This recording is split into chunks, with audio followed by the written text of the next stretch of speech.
Mr. Ivan Kostka. Let's put our hands together to welcome him. 10 years ago, and those who have come along with us on the journey since that time, even some who have joined very recently. I used to have people coming and asking, why don't you write regularly, more often? You don't seem to write very often. And I would respond to them, what I have to say, I write in every single monthly issue the editorial of 550 words. And that 550 words is a straitjacket for somebody like me, who prefers to use, and I'm sure Brajnalan Mani would also empathize with me, in that such a tight length is difficult to express yourself in. But I did that every month for 7 years, and that is the main part of this book, the editorials. But there's editorial essays also.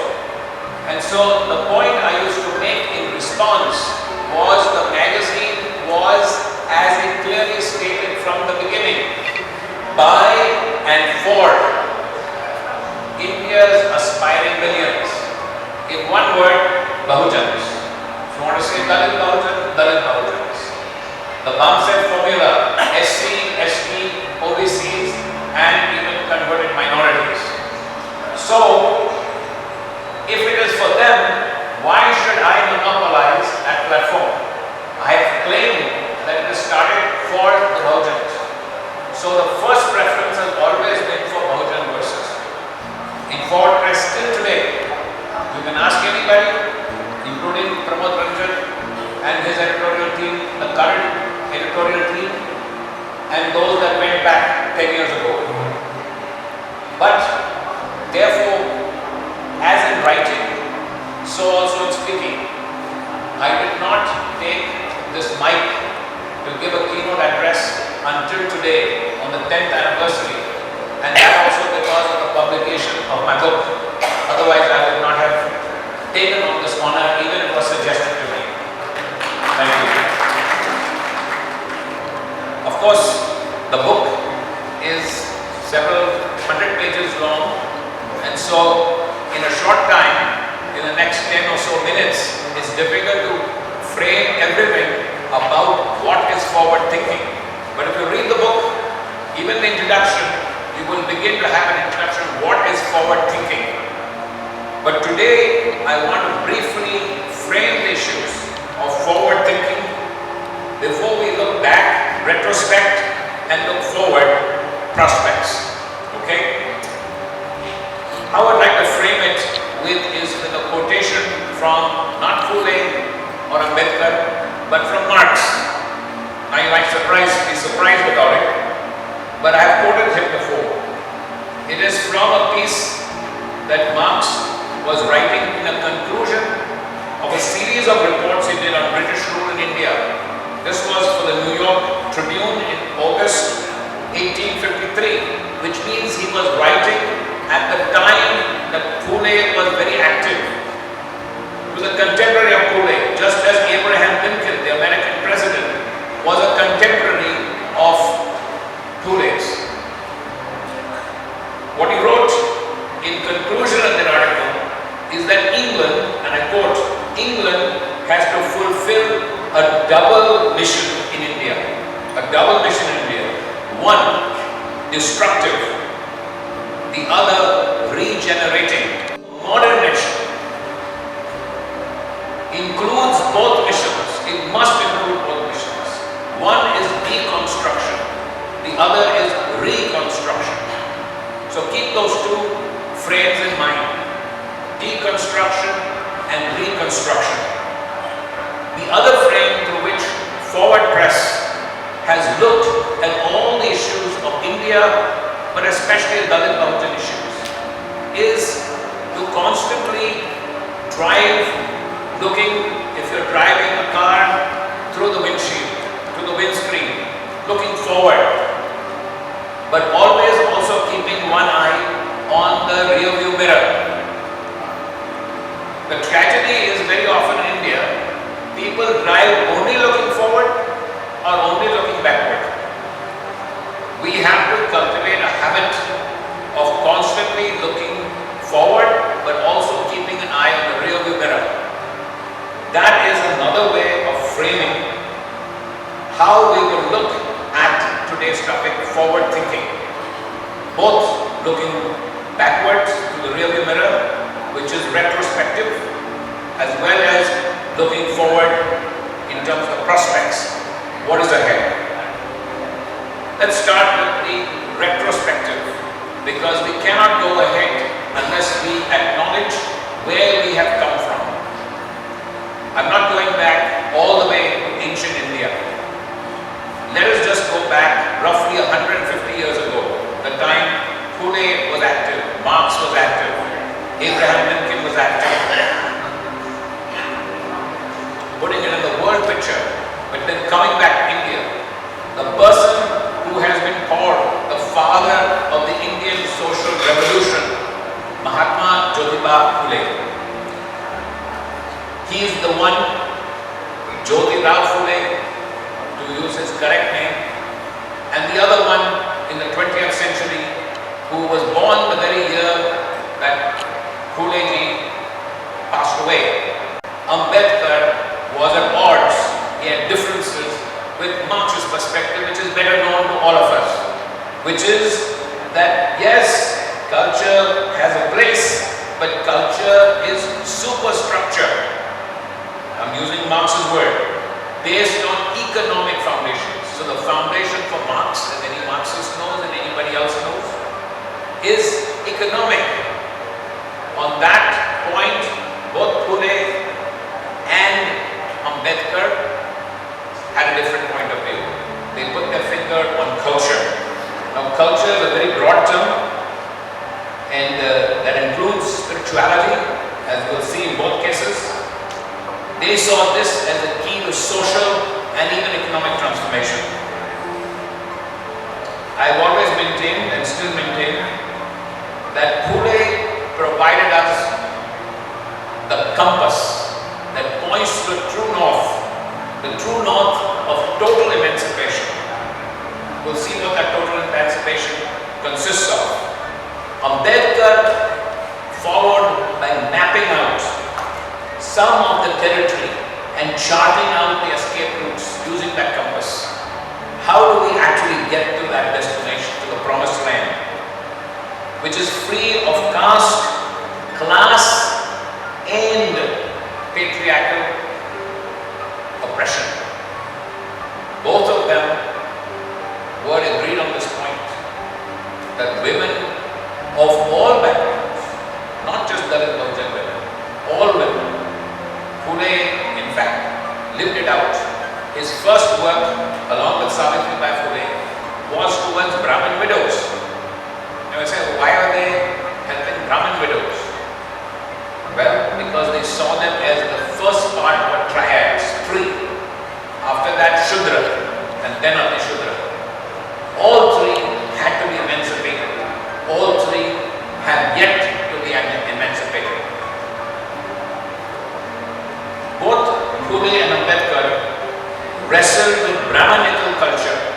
You may call it Hinduism, but more specifically Brahmanical culture, which they saw as both the source and the instrument of the oppression of the Dalit Bahujans.